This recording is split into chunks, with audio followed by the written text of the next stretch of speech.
Mic check, level check, 1 2 3 1 2 3. Camera roll, rolling and action. OnePlus क्या सोच के क्या किस विजन से आपने स्टार्ट किया था? 这说了12年前了。ये बात करीब 12 साल पुरानी है। I think camera is something that we are expecting it to get Even better. because that is something. I agree. लेकिन OnePlus 13S ने ये सब दिखा दिया है। I want to ask Pete something personal, right? I mean, बहुत अच्छा सवाल है। Has OnePlus changed over the years?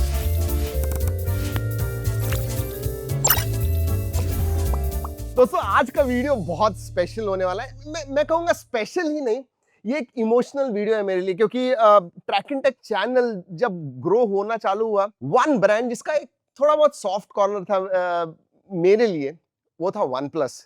And over the years, मतलब पिछले 7-8 सालों में OnePlus की जर्नी मैंने बहुत पास से देखी है। हर एक फोन हमने कवर किया है। एंड आज हम एक बहुत ही स्पेशल पर्सन से मिलने वाले हैं, जिनके साथ हम बात करने वाले हैं। याद रखिए दोस्तों, ये वर्ल्ड एक्सक्लूसिव है। इसका मतलब पिछले कई सालों से वो कैमरा के सामने नहीं आए हुए हैं, and track and tech has managed to do that. जी हाँ, हमारे साथ आज OnePlus के सीईओ पीट लाउ जी है, एंड बहुत सारी बात करने वाले हैं।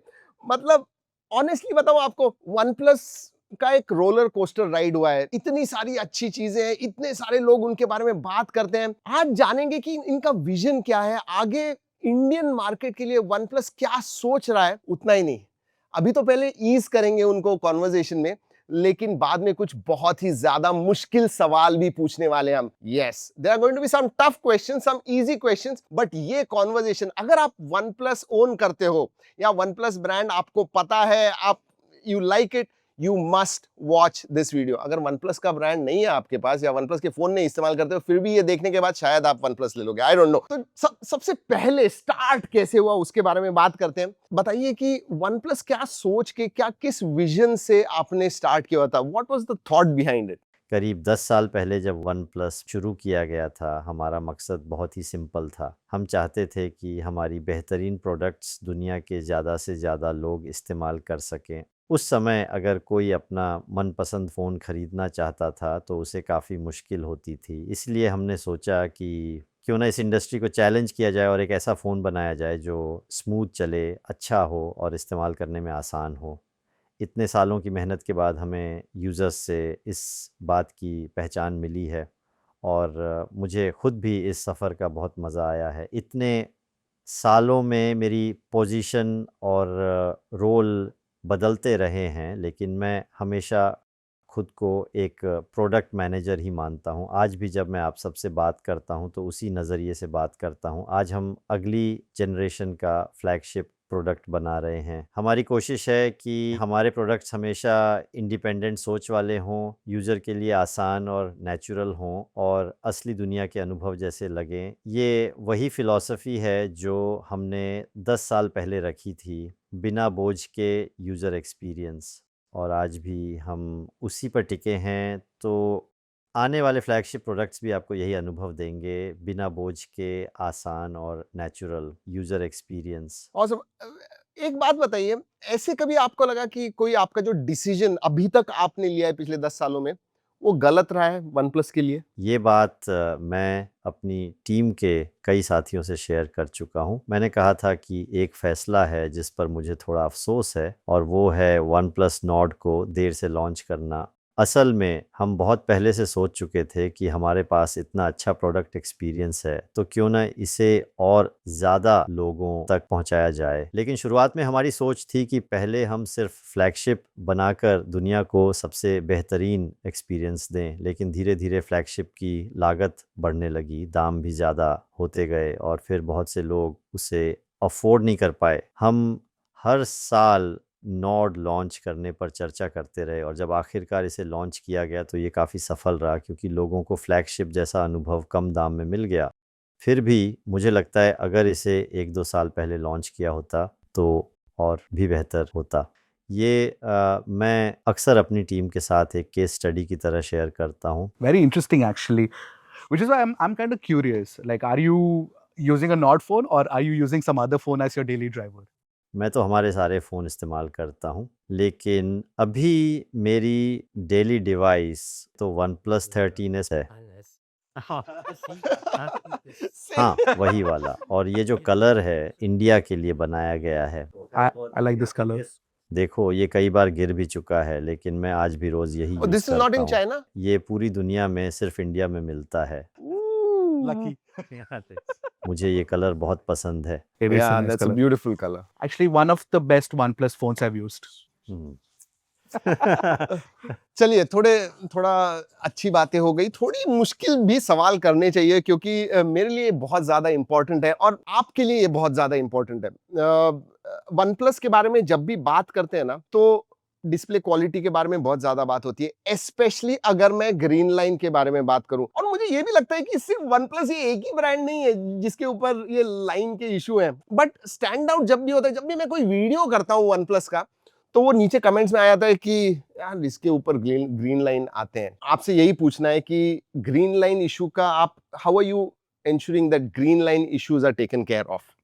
सबसे पहले तो ये बात सच है कि इस मुद्दे पर बहुत लोगों ने ध्यान दिया, हमें भी काफ़ी पहले से पता था, लेकिन वन प्लस के अंदर ये चीज़ अब अतीत बन चुकी है। असल में ये समस्या 5 से 6 साल पहले की है और ये पूरे इंडस्ट्री का टेक्निकल इश्यू था, लेकिन वन प्लस हमेशा यही कोशिश करता रहा है कि कैसे यूज़र्स को सबसे अच्छा डिस्प्ले एक्सपीरियंस दिया जाए। मुझे नहीं पता आपको याद है या नहीं, लेकिन हमने सबसे पहले वन प्लस 7 प्रो के साथ 90 हर्ट्ज़ वाला कर्व डिस्प्ले लॉन्च किया था। इसने पूरे इंडस्ट्री को आगे बढ़ाया और यूज़र्स को बहुत स्मूथ एक्सपीरियंस दिया। उस वक्त OLED स्क्रीन टेक्नोलॉजी में एक कमी थी जिसकी वजह से ग्रीन लाइन की प्रॉब्लम ज़्यादा होती थी, और क्योंकि वन प्लस हमेशा फोकस में रहता है, इस वजह से ये मुद्दा हमारे साथ ज़्यादा जोड़ा गया। यहाँ तक कि कुछ लोग इसे हमारे ख़िलाफ़ इस्तेमाल करने लगे, तभी हमने लाइफ टाइम वारंटी का ऐलान किया। मैंने वन प्लस की शुरुआत से ही अपनी टीम और यूज़र्स से कहा है कि हमें एक ईमानदार ब्रांड बनना है। ईमानदार ब्रांड का मतलब है जो है वही बोलना। भले ही ये इंडस्ट्री की प्रॉब्लम थी, लेकिन हमने यूज़र्स को वादा किया कि अगर कोई दिक्कत आई तो हम 100% रिस्पॉन्सिबल रहेंगे। आज भी यही है। हम अकेले ऐसे हैं जिन्होंने ग्रीन लाइन के लिए लाइफ टाइम वारंटी दी। टेक्निकल लेवल पर हम बहुत पहले ही इस समस्या को सॉल्व कर चुके हैं। हमने PVX सीलिंग मटेरियल्स का इस्तेमाल किया है, जिससे चाहे हाई टेम्परेचर हो या ह्यूमिडिटी, ग्रीन लाइन की प्रॉब्लम नहीं आती। फिर भी हमने लाइफ टाइम वारंटी रखी है क्योंकि हमें अपने प्रोडक्ट पर भरोसा है। वन प्लस के 3 टैग हैं: इंटरनेशनल, हाई क्वालिटी और कम्युनिटी। इनमें से क्वालिटी हमारी जान है। आज भी 40 से 50% से ज़्यादा यूज़र्स ऐसे हैं जो 4 से 5 साल पुराने वन प्लस फ़ोन इस्तेमाल कर रहे हैं। ये हमारी ड्यूरेबिलिटी साबित करता है। तो ग्रीन लाइन अब हमारे लिए बीते ज़माने की बात है। ये हमारी क्वालिटी और ईमानदारी का सबूत है। ठीक है, मतलब ये एक बोल्ड स्टेटमेंट हो गया मेरे हिसाब से कि भाई लाइफ टाइम वारंटी आपने डिस्प्ले के ऊपर दे दी। अगर मतलब आपका कहना ये है कि अब कभी भी वन प्लस के नए फ़ोन्स अगर लोगे इसके आगे तो इश्यूज बिल्कुल नहीं आएंगे? हाँ, ये तो हमारी कुछ साल पहले की नई प्रोडक्ट्स में अब बिल्कुल भी समस्या नहीं है, लेकिन मैं मानता हूँ कि असली बात है यूज़र्स से किया हुआ वादा। मतलब लोग हमेशा वन प्लस पर भरोसा कर सकते हैं। मुझे लगता है यही हमारी असली कमिटमेंट है, क्योंकि अगर हमारे प्रोडक्ट्स में सच में ऐसी दिक्कत होती तो शायद आज वन प्लस ये ब्रांड ही ना होता। I have a question. I mean, there is you mentioned about people using phones for long term, like you said that people use phones for 4 years at a stretch. But nowadays phones don't last that long, right? I mean, people think that phones have a very short lifespan. What's your take on this? हम हमेशा चाहते हैं कि हमारे products का मकसद यही हो। पहला, यूज़र्स को सबसे अच्छा एक्सपीरियंस मिले। दूसरा, फ़ोन लंबे समय तक नया जैसा चले। मैंने अभी कहा था कि करीब 40% से 50% यूज़र्स ऐसे हैं जो 4 साल से भी पुराने फ़ोन इस्तेमाल कर रहे हैं। बहुत लोग कहते हैं कि फ़ोन का यूज़ साइकिल छोटा होता है, लेकिन असल में ऐसा नहीं है। अगर ध्यान से देखें तो बहुत सारे लोग 6 से 7 साल पुराने वन प्लस फ़ोन अभी भी चला रहे हैं। ये काफ़ी मज़ेदार और दिलचस्प बात है। तो हमारे फ़ोन की लाइफ़ 2 या ढाई साल नहीं होती, उससे कहीं ज़्यादा होती है। मुझे पूरा भरोसा है कि आज के जो फ़ोन हम बना रहे हैं, वो 6 से 7 साल बाद भी उतने ही स्मूथ रहेंगे। जब तक कि यूज़र खुद नई टेक्नोलॉजी आज़माना ना चाहे, तब तक उनका फ़ोन पहले जैसा ही अच्छा चलेगा। लेकिन मुझे एक बात बताइए कि सभी ब्रांड्स के ऊपर ग्रीन लाइन इश्यूज आते हैं, वन प्लस क्यों सिंगल आउट होता है, या फिर वन प्लस के बारे में ही क्यों बात होती है? जब ग्रीन लाइन की बात होती है हमेशा सिर्फ वन प्लस का नाम आता है, क्यों ऐसे? जैसा मैंने पहले भी कहा, अगर वन प्लस में कोई भी दिक्कत आती है तो लोग तुरंत इंटरनेट पर उसके बारे में बात करने लगते हैं और उस पर बहुत ध्यान भी जाता है। असल में हमारे इतिहास में कई बार छोटी-छोटी बातें हुई जो अगर किसी और ब्रांड के साथ होती तो कोई ध्यान भी नहीं देता। वन प्लस की कोई भी बात हो, अच्छी हो या बुरी, उस पर हमेशा बहुत ध्यान जाता है। ये अपने आप में एक दिलचस्प बात है। मुझे लगता है कि ये बुरी चीज़ नहीं है, क्योंकि लोग हमें देख रहे हैं, हमारे बारे में बात कर रहे हैं। इसका मतलब है कि यूज़र हमारे लिए सच में परवाह करते हैं। हमारे लिए ज़रूरी ये है कि हम अपना काम ईमानदारी से करें, प्रोडक्ट अच्छा बनाएँ, जो वादा किया है उसे निभाएँ और यूज़र्स को भरोसा और सुरक्षा दें। यही हमारी ज़िम्मेदारी है। इसीलिए मेरी नज़र में ये चीज़ बुरी नहीं बल्कि अच्छी है, और लंबे समय में तो ये हमारे लिए और भी फ़ायदेमंद है। अच्छा, आपने अभी बात की पीवीएक्स बॉन्डिंग टेक्नोलॉजी के बारे में डिस्प्लेज में, तो मुझे ये जानना है ये है क्या, एंड इसकी वजह से डिफरेंस क्या होता है, एंड एक्चुअली ये ग्रीन लाइन इश्यूज आते किस वजह से हैं? सो यू नो क्यों है ये? क्योंकि वन प्लस हमेशा से ओलेड स्क्रीन को आगे बढ़ाने वालों में से रहा है। जैसे मैंने कहा, हमारा वन प्लस 7 प्रो इंडस्ट्री में पहला ऐसा फ़ोन था जिसने नई स्क्रीन टेक्नोलॉजी का इस्तेमाल किया और पूरे मोबाइल इंडस्ट्री को स्मूथनेस के नए लेवल पर पहुंचा दिया। इसका असर बहुत बड़ा था, लेकिन हर नई टेक्नोलॉजी के साथ शुरुआती समय में कुछ रिस्क भी आते हैं। कुछ साल पहले अमोलेड स्क्रीन में तकनीकी समस्याएं थीं और उस समय इस टेक्नोलॉजी को सबसे ज़्यादा इस्तेमाल करने वाला ब्रांड वन प्लस ही था। इस वजह से हमारी तरफ ज़्यादा ध्यान गया और हमारे पास सबसे बड़ी यूज़र कम्युनिटी भी थी, इसलिए चर्चा और भी ज़्यादा हुई। बाद में हमने नई तकनीकें अपनाई, नए मटेरियल्स इस्तेमाल किए, जैसे पहले सिलिका ऑक्साइड था, फिर सिलिकॉन नाइट्राइड जैसी सीलिंग सामग्री का इस्तेमाल किया। इससे स्क्रीन की सुरक्षा बहुत बढ़ी, हाई टेम्परेचर, नमी और यहाँ तक कि स्टैटिक इलेक्ट्रिसिटी से बचाव की क्षमता 400% तक बढ़ गई। हम आज भी लगातार इनोवेशन करते रहते हैं ताकि यूज़र्स को स्क्रीन पर सबसे सुरक्षित और भरोसेमंद एक्सपीरियंस मिल सके। भले ही अब हमें लगता है कि ये समस्या पूरी तरह सुलझ चुकी है, लेकिन फिर भी हम यूज़र्स को स्क्रीन के लिए लाइफ टाइम वारंटी देते हैं, क्योंकि हम चाहते हैं कि लोग हमेशा ये माने कि वन प्लस की स्क्रीन भरोसे के लायक है। यही हमारी सिंपल सोच है। वैसे दोस्तों आपको बता दूं कि ये जो पीवीएक्स बॉन्डिंग टेक्नोलॉजी, हम गए थे उनके फैक्ट्री एक्चुअली में देखने के लिए, एंड जो मशीन है ना, आई थिंक उसकी कॉस्ट कुछ 100 करोड़ के करीब है, 97-98 करोड़ के करीब है। मतलब वनप्लस ने इन्वेस्ट किया हुआ है इस ग्रीन लाइन इशू के ऊपर, और उसकी वजह से शायद ये जो कॉन्फिडेंस आ रहा है ना लाइफ टाइम डिस्प्ले वारंटी का, वो उसकी वजह से। So let's see. चलो, ग्रीन लाइन के बारे में तो बहुत बातें हो गई एंड अच्छी तरह से ग्रिल किया हमने, लेकिन मुझे एक प्रॉब्लम तो नहीं कहूंगा बट इशू है। मेरा जो फेवरेट फीचर था ना वन प्लस के ऊपर, वो अलर्ट स्लाइडर का था, जो पुराने वन प्लस के फोन्स थे। पीट, मुझे आपसे ये पूछना है कि अलर्ट स्लाइडर निकाल के आपने प्लस की डाली हुई है, आप क्या चूज करोगे, अलर्ट स्लाइडर और वन प्लस की?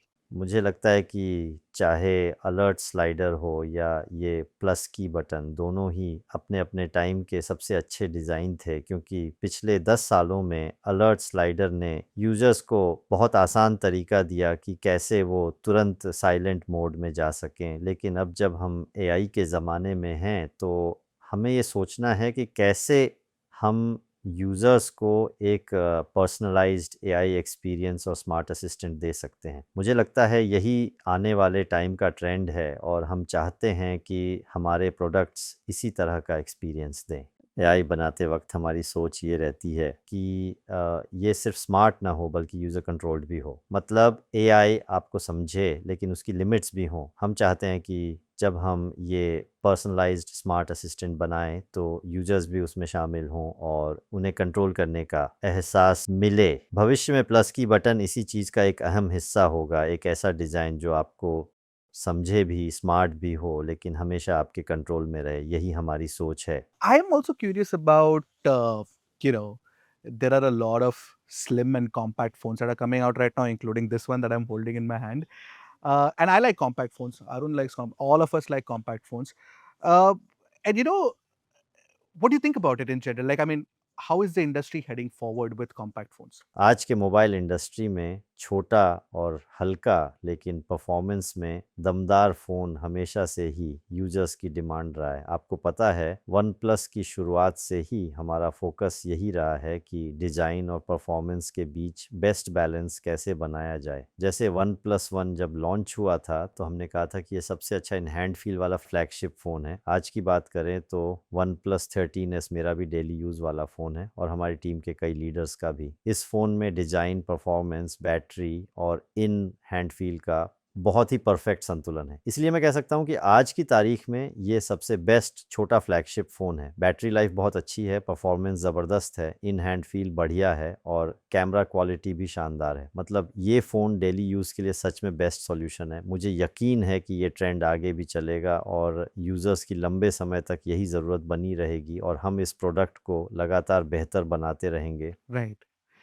But मेरा एक सवाल था, आपने कॉम्पैक्ट एंड छोटे स्मार्टफोन्स के बारे में बात की है एंड आई कंप्लीटली अग्री। लेकिन इसका मतलब ये है क्या कि बड़े फोन्स का मार्केट बंद हो गया है? क्योंकि आपने वन प्लस ओपन 2 नहीं लाया है, सो क्यों नहीं लाया? I love this phone as well, so yeah. हाँ, अगर आप यूज़र्स की पसंद का रेशियो देखें तो ज़्यादातर लोग छोटे साइज़ वाले फ़ोन को ही ज़्यादा पसंद करते हैं। बेशक कुछ लोग हैं जिनकी अपनी ख़ास ज़रूरतें होती हैं, जैसे अरुण, उसके लिए कुछ अलग तरह के प्रोडक्ट की डिमांड है। मेरे लिए भी रोज़मर्रा के लिए ये छोटा फ़ोन ही मेरा मेन डिवाइस है, लेकिन कभी-कभी मैं साथ में एक फ़ोल्डेबल फ़ोन भी रख लेता हूँ, तो अलग-अलग लोगों की ज़रूरतें अलग हो सकती हैं। लेकिन अगर सीधा बोलें तो एक छोटा परफॉर्मेंस में स्ट्रॉन्ग, बैटरी में अच्छा और कैमरा बढ़िया फ़ोन, ये आज के टाइम में बहुत बड़ी और आम डिमांड है। no, but you're saying that compact phone, OnePlus 13S, all's great.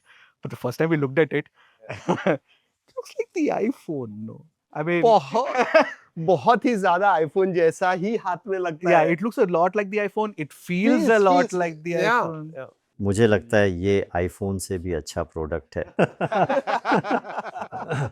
असल में अच्छी प्रोडक्ट्स में अक्सर एक जैसी बातें होती हैं, जैसे उनमें हाई एंड का एहसास आना। मुझे लगता है इसी वजह से लोग कहते हैं कि वन प्लस और आईफोन में समानताएं हैं। पहले भी और आज भी लोग कहते हैं कि हमारा सिस्टम ऑक्सीजन ओएस आईओएस के सबसे करीब है, या यूं कहें कि सिर्फ हमारा सिस्टम ही है जो आईओएस के बराबरी का एक्सपीरियंस दे सकता है। हम हमेशा एप्पल को एक बेहद सम्मानित ब्रांड मानते हैं और सच कहूँ तो अच्छे प्रोडक्ट का जो एक्सपीरियंस होता है उसकी सोच और हमारी सोच काफ़ी मिलती जुलती है। जैसे हम कहते हैं बिना बोझ का एक्सपीरियंस, स्मूथ और तेज इस्तेमाल, ये सब चीज़ें दोनों ब्रांड्स में कॉमन हैं। मेरा मानना है कि आज अगर कोई ब्रांड एप्पल को टक्कर दे सकता है तो वो वन प्लस है। मुझे लगता है यही बात दिखाती है कि यूज़र्स वन प्लस को कितना मानते और भरोसा करते हैं।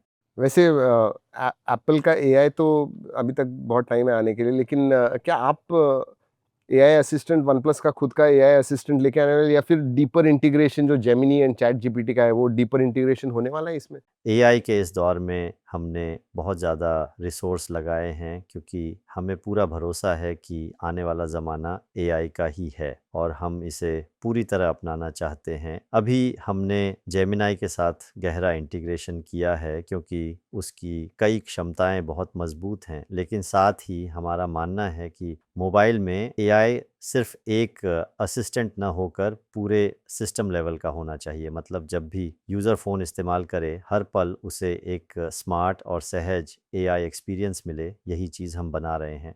हमारी एआई फ़िलॉसफ़ी 4 बातों पर टिकी है। ये सहज और आसान हो, इंट्यूटिव, ये पर्सनलाइज्ड हो, ये सुरक्षित हो और यूज़र की प्राइवेसी बचाए और ये एफ़िशिएंट हो। इसीलिए हमने प्लस की बटन बनाया है। इसका मकसद है कि यूज़र भी एआई बनाने में शामिल हो ताकि उसे एक ऐसा असिस्टेंट मिले जो उसे सच में समझे। ये असिस्टेंट प्राइवेसी बचाएगा, सुरक्षित होगा, कंट्रोल में रहेगा और हर यूज़र के हिसाब से पर्सनलाइज्ड होगा। क्योंकि ये फ़ोन रोज़-रोज़ यूज़र के साथ रहता है तो धीरे-धीरे वो यूज़र को और बेहतर समझेगा। चाहे आप मैसेज कर रहे हो, काम कर रहे हो या पढ़ाई कर रहे हो, हर जगह आपको एआई का पहले से ज़्यादा स्मार्ट एक्सपीरियंस मिलेगा। अभी मैं आने वाले फ़ीचर्स का खुलासा नहीं कर सकता हूँ, लेकिन मुझे पूरा यकीन है कि अगले साल वन प्लस एआई कई मज़ेदार और नए एक्सपीरियंस लेकर आएगा। और हाँ, हम जेमिनी और चैट जीपीटी जैसी टेक्नोलॉजी को भी अपनाएंगे, लेकिन हमारा असली लक्ष्य है यूज़र को एक पूरा सिस्टम लेवल का पर्सनलाइज्ड और समझदार एक्सपीरियंस देना। ऑलराइट, कुछ फन सवाल पूछते हैं अभी। पीट, आप मुझे बताइए कि ऐसा कौन सा फीचर है वन प्लस में जो आप बिल्कुल नहीं निकालोगे इवन इफ मार्केट डिमांड करता है? देखो, आज मैं ये तो नहीं कह सकता कि कोई ऐसा फ़ीचर है जो हमेशा के लिए कभी नहीं बदलेगा। शायद ऐसा कोई फ़ीचर हो ही नहीं सकता, लेकिन अगर आप किसी प्रोडक्ट बनाने वाली कंपनी की बात करें, तो एक प्रिंसिपल हमेशा होना चाहिए कि हम ऐसा प्रोडक्ट बनाएँ जिसमें हमारी अपनी स्वतंत्र सोच हो। हमें ये साफ़ पता होना चाहिए कि हम यूज़र्स को असली वैल्यू क्या दे रहे हैं, ना कि बस ये देखना कि दूसरे क्या कर रहे हैं और वही कॉपी करना। दूसरी बात, हमारी नेवर सेटल वाली फ़िलॉसफ़ी कि अगर कुछ करना है तो बेस्ट करो, ये कभी नहीं बदलनी चाहिए। बहुत लोग शायद आज नहीं जानते, लेकिन वन प्लस पहला ब्रांड था जिसने मोबाइल इंडस्ट्री में टाइप सी पोर्ट दिया। आज सबके फ़ोन में टाइप सी है, लेकिन सबसे पहले हमने वन प्लस 2 में इसे दिया था। और उस वक्त हमारा मकसद ये नहीं था कि डेटा स्पीड दूसरों से ज़्यादा होगी, बल्कि बस इतना कि चार्जिंग में केबल दोनों तरफ से आसानी से लग सके। यही हमारी स्वतंत्र सोच थी। इसी तरह पहले हमने अलर्ट स्लाइडर दिया था और अब हमने प्लस की बनाई है। ये भी हमारी स्वतंत्र सोच का नतीजा है। प्लस की को हमने एआई के ज़माने में इस तरह डिज़ाइन किया है कि ये यूज़र को बेस्ट पर्सनल असिस्टेंट वाला एक्सपीरियंस दे। लेकिन आप मुझसे पूछो कि 10 साल बाद ये सब कैसे होगा, तो मैं भी नहीं जानता। आखिर में बात यही है, हमें हमेशा यूज़र के लिए वैल्यू क्रिएट करनी है, अपनी स्वतंत्र सोच पर टिके रहना है और अपनी नेवर सेटल वाली फ़िलॉसफ़ी को बनाए रखना है। यही वो प्रिंसिपल है जिससे हम हमेशा प्रोडक्ट बनाते रहेंगे। मुझे लगता है कि आपने जो सही कहा, वन प्लस 2 में आपने यूएसबी टाइप सी लाया था। मुझे ये भी मैं कहता हूँ कि फास्ट चार्जिंग जो है, that brick used to be there, वो इतना अच्छा था fast charging. About 6-7 years back one plus के जो फोन्स हुआ करते थे, सीरियसली फास्ट चार्ज करते थे and it was kind of bragging thing, कि जहाँ पे हम ब्रैग करते थे कि भाई देखिए वन प्लस फोन इतना फास्ट चार्ज हो रहा है। तो उस टाइम बहुत सारे इनोवेशंस, नई चीजें आप लेके आए थे। यही जो टेक्नोलॉजी इनोवेशंस हैं, फ्यूचर में भी आप, how will you ensure that technology innovations keep happening at OnePlus the way they have happened in the past? मेरा मानना है कि इनोवेशन ही किसी कंपनी को आगे बढ़ाने की असली ताकत है, लेकिन इनोवेशन की जड़ हमेशा यूजर्स की परेशानियों को समझने में होती है। हमें ये सोचना होता है कि हम लगातार यूजर्स के लिए कैसे वैल्यू बना सकते हैं और उनकी दिक्कतें सुलझा सकते हैं, चाहे प्रोडक्ट हो, टेक्नोलॉजी हो या इनोवेशन हो। असली मकसद हमेशा यही है कि यूज़र के लिए क्या वैल्यू बनाई और उसकी कौन सी समस्या हल की। यही हमें अंदर से आगे बढ़ने की प्रेरणा देता है, क्योंकि हर दिन हम यही कोशिश करते हैं कि यूज़र्स के लिए नई वैल्यू क्रिएट करें। फिर हमें ये देखना होता है कि नई से नई टेक्नोलॉजी और ब्रेक थ्रू इनोवेशन का इस्तेमाल करके इन मुश्किल समस्याओं को कैसे हल करें, और यही हमारी टेक्नोलॉजी को भी लगातार आगे बढ़ाता है। जैसे आज हम वन प्लस 13S की बात कर रहे हैं, इससे पहले इंडस्ट्री में ये चैलेंज कभी ठीक से सॉल्व नहीं हुआ था कि छोटे साइज़ के फ़ोन में परफॉर्मेंस भी स्ट्रॉन्ग हो, बैटरी भी लंबी चले और हीटिंग भी कंट्रोल में रहे। लेकिन वन प्लस 13S ने ये सब दिखा दिया है। इसमें हीटिंग का कंट्रोल बहुत शानदार है, इसीलिए ये कहना सही होगा कि हमने परफॉर्मेंस टेक्नोलॉजी में बड़ा ब्रेक थ्रू किया है और आगे भी हम परफॉर्मेंस और स्मार्ट टेक्नोलॉजी में लगातार इनोवेशन और सुधार करते रहेंगे। अच्छा, मुझे एक ये इम्पोर्टेंट है पर्सनली आपके लिए, स्मार्टफोन टेक्नोलॉजी कहाँ पे जा रहा है, इसका फ्यूचर क्या है, एंड वन प्लस कैसे तैयार हो रहा है उसके लिए? भविष्य में हमें लगता है कि ये सच में एआई का दौर है और इसी वजह से हमने एआई में बहुत सारे रिसोर्स लगाए हैं। हमारी कोशिश है कि एआई यूजर्स के लिए एक पर्सनलाइज्ड स्मार्ट असिस्टेंट बने जो उन्हें समझे, उनकी आदतें जाने और उसी हिसाब से काम करे। जैसे हमने आज प्लस की बात की, मैं थोड़ा हिंट दे सकता हूँ। इस साल आने वाले हमारे नए प्रोडक्ट्स में प्लस की का रोल और बड़ा होगा। अलग अलग यूज़ करने के सीन में आप देखोगे कि इसका असली मूल्य क्या है। अभी तो लोग सोचते हैं कि ये बस याद रखता है, लेकिन असल में ये फ़ोन आपको और बेहतर समझने लगेगा। जैसे मान लो आप इंडिया से ट्रैवल करके चीन आए, पहले आपने चीन से जुड़ी कई चीज़ें फ़ोन में सेव की थीं। अब जब आप यहाँ आए तो ये एआई आपको उसी हिसाब से सुझाव और मदद देगा, क्योंकि उसे आपकी आदतें पता हैं। भविष्य में भी बहुत सारे रोज़मर्रा के काम जो अभी थकाऊ और समय खाने वाले हैं, जैसे खासकर मीडिया इंडस्ट्री में इंटरव्यू के बाद टेक्स्ट तैयार करना या बाकी तैयारी, ये सब एआई आपके लिए तेज़ी से कर देगा, ताकि आप अपना वक्त उन चीज़ों पर लगा सकें जो इंसान के लिए सच में सबसे ज़रूरी हैं और छोटे-मोटे झंझट वाले कम प्रभावी कामों से आपका हाथ फ्री हो सके। तो हमारे लिए असली ड्राइविंग फोर्स यही है, कैसे और स्मार्ट बने, यही हमारा बड़ा विज़न है। Got it. And that's very interesting that you talk about using AI and then freeing our time. So I had some free time to think about a question for you. Since you're talking about fun, right? Like if you had to relaunch one OnePlus smartphone, if you had to relaunch one OnePlus smartphone, which one would it be? अगर मुझे फिर से कोई product दोबारा launch करने का मौका मिले तो मैं कहूँगा कि वन प्लस वन ही सबसे रिप्रेजेंटेटिव प्रोडक्ट है, क्योंकि 2014 में जब हमने इसे बनाया था उस वक्त सच में हमारा सपना था कि हम सबसे अच्छा प्रोडक्ट बनाएं और आखिर में हमने इंडस्ट्री को एक बहुत ही शानदार प्रोडक्ट दिया, और वो भी ऐसी कीमत पर जो बेहद रीज़नेबल थी, यानी कीमत से कहीं ज़्यादा वैल्यू। इसका नतीजा ये हुआ कि इंडस्ट्री और यूज़र्स दोनों ने इसे दिल से स्वीकार किया। आज भी अगर हम उस सोच पर लौटें तो हमारी चाहत और विज़न वही है। हम अब भी वही करना चाहते हैं, सबसे अच्छे प्रोडक्ट्स बनाना और ऐसे दामों पर देना जो सही मायने में किफ़ायती हों, ताकि दुनिया के ज़्यादा से ज़्यादा लोग बेहतरीन एक्सपीरियंस ले सकें। यही हमारे वन प्लस ब्रांड की शुरुआत की असली वजह थी और इसी वजह से वन प्लस वन हमेशा हमारे लिए सबसे ख़ास और रिप्रेजेंटेटिव प्रोडक्ट रहेगा। You know, I once in a video you had asked a question and I had said the same thing. I will tell you, if you had to relaunch, I mean obviously you can't relaunch OnePlus One now, but the sandstone finish. Do you remember the sandstone finish of that OnePlus One? Oh, that should Yeah, come yeah, on yeah. on phones. I think there were a few cases which had a Cases, yeah, sandstone. sandstone finish. Oh, I absolutely loved that. Yeah. So we should get that finish Yeah. somewhere. If like I had to pick one phone, OnePlus phone to relaunch, it would be the OnePlus 7 Pro. Yeah, OnePlus 7 Pro. I know. Yeah, with that, right, Yeah, with right. the Yeah. pop-up. जो पूरा full screen, वो सच में कमाल है। पूरा एकदम unified design एक सा महसूस होता है। Yeah. Yeah. Why did the pop-up camera die? Yeah. इतने छोटे और कॉम्पैक्ट बॉडी में हमें यूज़र को सबसे स्ट्रॉन्ग परफॉर्मेंस देनी होती है। अंदर का स्पेस बहुत लिमिटेड होता है, लेकिन फिर भी जैसे पॉपअप कैमरा है उसके लिए काफ़ी ज़्यादा जगह चाहिए और फिर उसी हिसाब से सही कंप्रोमाइज़ करके बैलेंस बनाना पड़ता है। यही तरीका है जिससे हम डिज़ाइन और परफॉर्मेंस दोनों को बेस्ट बना पाते हैं। I also had one question.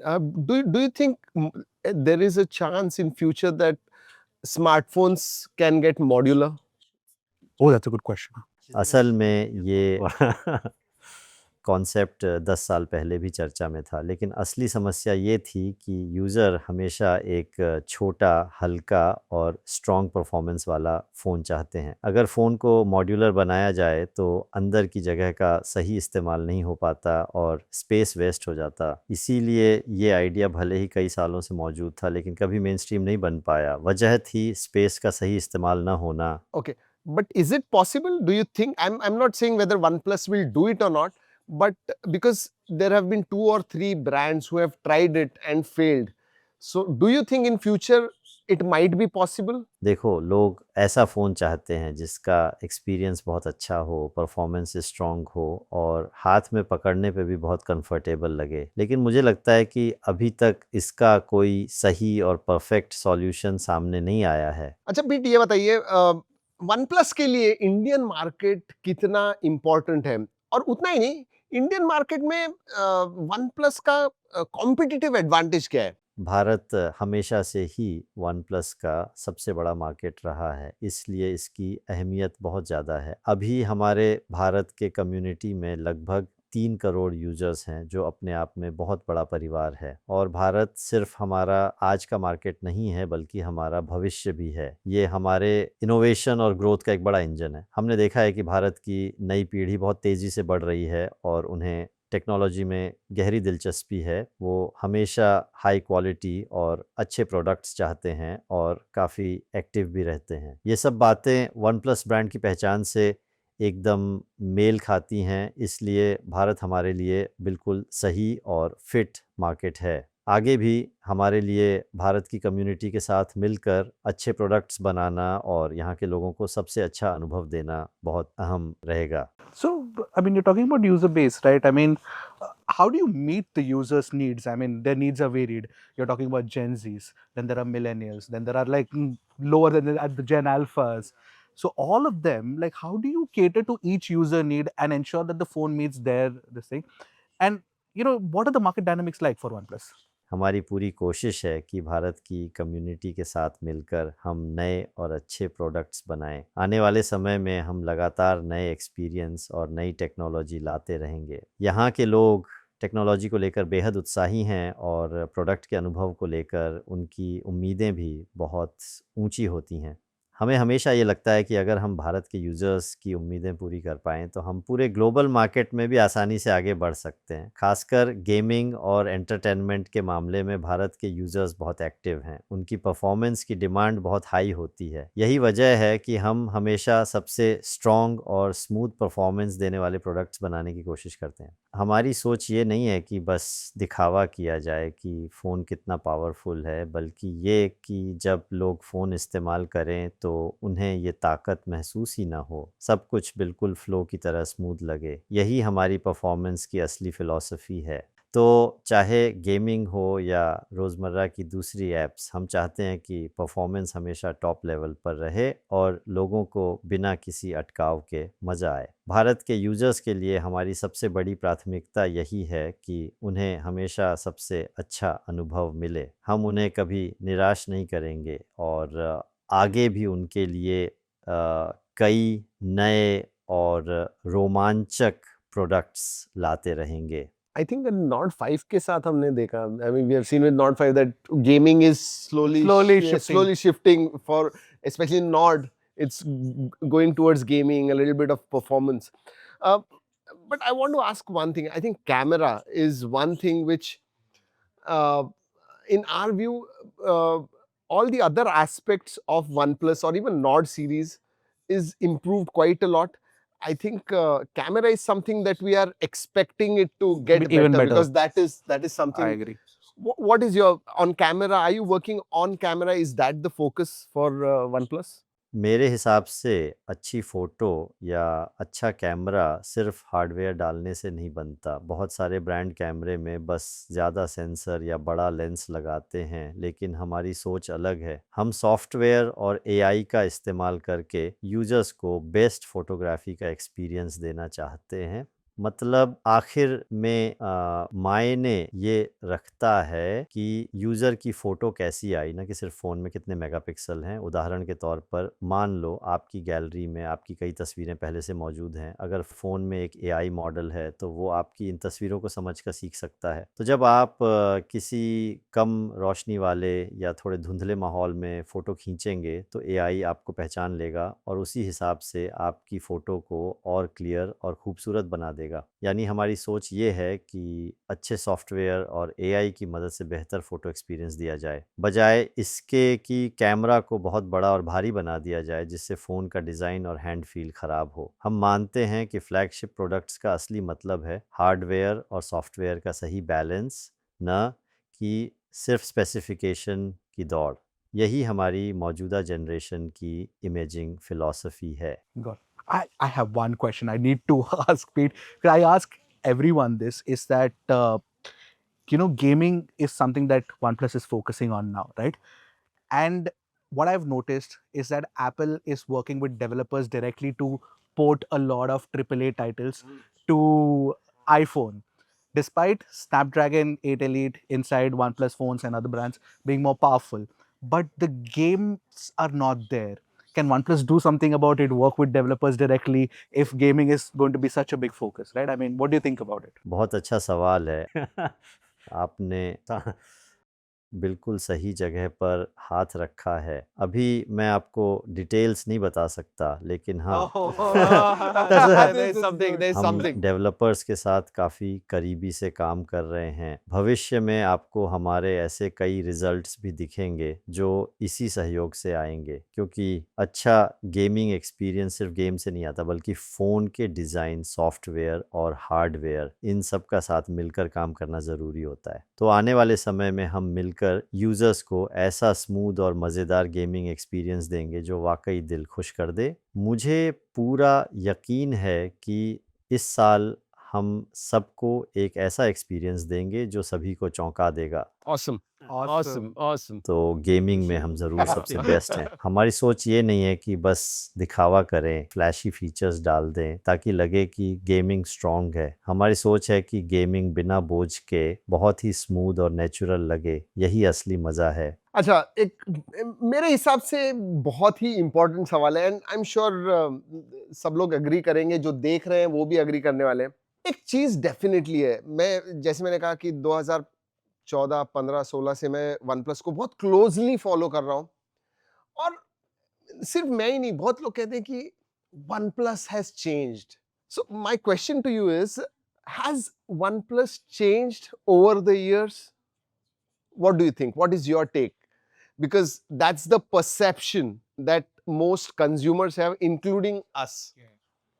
देखो, अगर बदलने और न बदलने की बात करें तो हमारी नेवर सेटल वाली सोच कभी नहीं बदली। हमेशा हमारा मकसद यही रहा है कि यूज़र्स को सबसे अच्छा प्रोडक्ट एक्सपीरियंस मिले और वो भी ऐसी कीमत पर जो उनकी उम्मीद से ज़्यादा वैल्यू दे। यही वजह है कि मैंने पहले कहा कि अगर आज हम OnePlus 1 को फिर से लॉन्च करें तो ये बताने के लिए होगा कि हमारी ये सोच आज भी वही है। इसके अलावा OnePlus की शुरुआत से ही ये एक कम्युनिटी ड्रिवन ब्रांड रहा है। जब तक हमारी कम्युनिटी मौजूद है, मैं मानता हूँ कि OnePlus की असली पहचान वही रहेगी। आज भी हम अपनी कम्युनिटी के साथ मिलकर नए प्रोडक्ट्स और एक्सपीरियंस बना रहे हैं। भविष्य में भी, जैसे कि हम AI लैब जैसे नए प्रोजेक्ट शुरू करेंगे जहां यूज़र्स खुद शामिल होकर बताएंगे कि उन्हें किस तरह की AI फीचर्स चाहिए, खासकर भारत जैसे देशों में जहां यूज़र्स खुद नए आइडियाज़ देते हैं, हम उनके साथ मिलकर प्रोडक्ट बनाएंगे। इसलिए हमारे लिए यूज़र सिर्फ कस्टमर नहीं है बल्कि को क्रिएटर यानी हमारे साथ मिलकर प्रोडक्ट बनाने वाला पार्टनर है। तो हमारी ये सोच पिछले 10 सालों में कभी नहीं बदली। हाँ, अलग-अलग स्टेज पर हमने कई नए प्रयोग ज़रूर किए हैं, नई इनोवेशन आज़माई हैं और ब्रांडिंग के नए तरीके अपनाए हैं। लेकिन ये तो किसी भी ब्रांड के सफ़र का नेचुरल हिस्सा है। सिंपल शब्दों में कहूँ तो जब तक हमारी कम्युनिटी है, वन प्लस वही रहेगा जो हमेशा से था। आपने 2 बार कहा कि वन प्लस वन लॉन्च करेंगे एंड मुझे पता है उस टाइम जो प्रीमाइस था वन प्लस वन का कि you are getting that value for money smartphone, मतलब उस टाइम जिस प्राइस पे आया था और जो स्पेसिफिकेशंस जो फीचर्स वन प्लस वन दे रहा था उसकी वजह से it became a very attractive proposition. तो डू यू थिंक, और मैं जब सवाल मैंने आपसे पूछा कि वन प्लस इज चेंज, तो क्या आपको लगता है कि वो जो वैल्यू फॉर मनी प्रोपोजिशन चीज थी वन प्लस के साथ अटैच थी, वो अभी भी है? देखो, हमारी पोजीशनिंग शुरू से ही एक जैसी रही है। चाहे 10 से 12 साल पहले की बात हो या आज की, इसमें कोई बदलाव नहीं आया। उदाहरण के लिए अगर आप OnePlus 13S लें, इसका एक्सपीरियंस और इसकी कीमत दोनों मिलकर वही फ़िलॉसफ़ी दिखाते हैं जिसे हम हमेशा से मानते आए हैं, कीमत से ज़्यादा वैल्यू देना। आज मार्केट में आपको ऐसा प्रोडक्ट ढूँढना मुश्किल है जो इस प्राइस पर इतना अच्छा एक्सपीरियंस दे। मैं नाम नहीं लेना चाहूँगा, लेकिन अगर आप दूसरों से तुलना करो तो मुझे पूरा भरोसा है कि OnePlus हमेशा वैल्यू फॉर मनी रहेगा। Arshad, I'll agree to that, that OnePlus 13s after a very long Agreed. gap is one Proper value for money. is one phone from OnePlus that has come closer to that value for money proposition. So yes, I agree with you. Right, you've asked a lot of product and everything. But I want to ask Pete something personal, right? I mean, something I'm always curious about generally is the leadership style of people. Like for even when I was talking to you about how your leadership style is. Similarly, Pete, I want to understand what is your leadership style like? Like, who are you as a leader? And whatever decisions you take or whatever vision you have, how has that shaped OnePlus? I'm really curious about that. असल में मैं हमेशा से खुले, पारदर्शी और सीधे communication में यकीन करता हूँ। जैसा कि मैंने पहले भी कहा, शुरू से ही OnePlus की सोच यही रही है कि ये एक सच्चा ब्रांड हो। हम सीधे यूज़र्स से बात करते हैं। अगर कोई समस्या होती है तो उसे छुपाने की बजाय सीधे शेयर करते हैं। हमारा काम भी आसान हो जाता है, हमें बस वही करना होता है जो सही है, जैसे प्रोडक्ट का अनुभव बेहतर बनाना। यूज़र्स जो भी फीडबैक देते हैं, चाहे पॉजिटिव हो या नेगेटिव, हम उसे सुनते हैं और फिर सुधार करते हैं। यही वो चीज़ है जिसे हम पिछले 10 सालों से फॉलो कर रहे हैं और जिसे मैं खुद भी सबसे ज़्यादा मानता हूँ। मैं चाहता हूँ कि मीडिया से भी हम ऐसे ही खुले और साफ तरीके से बात करें, क्योंकि मेरा मानना है कि किसी भी ब्रांड की सबसे बड़ी ताकत उसकी ईमानदारी और सच्चाई होती है। आज हमारे पास करीब 3 करोड़ यूज़र्स की बड़ी कम्युनिटी है सिर्फ भारत में ही। अगर हम उनके साथ मिलकर प्रोडक्ट बनाएं और सीधे उनसे जुड़ें तो हमें ढेर सारा इनपुट और एनर्जी मिलती है, चाहे वो आलोचना हो या प्रशंसा, दोनों ही हमारे ब्रांड की असली ताकत हैं। इसीलिए हम लगातार कम्युनिटी एक्टिविटीज़ करते रहते हैं, जैसे AOF जैसे प्रोग्राम और आगे चलकर AI लैब जैसी इनिशिएटिव, जहां यूज़र्स खुद शामिल होकर नए प्रोडक्ट्स और फीचर्स बनाने में मदद करेंगे। यही हमारा असली रास्ता है, सच्चा और पारदर्शी ब्रांड बनना।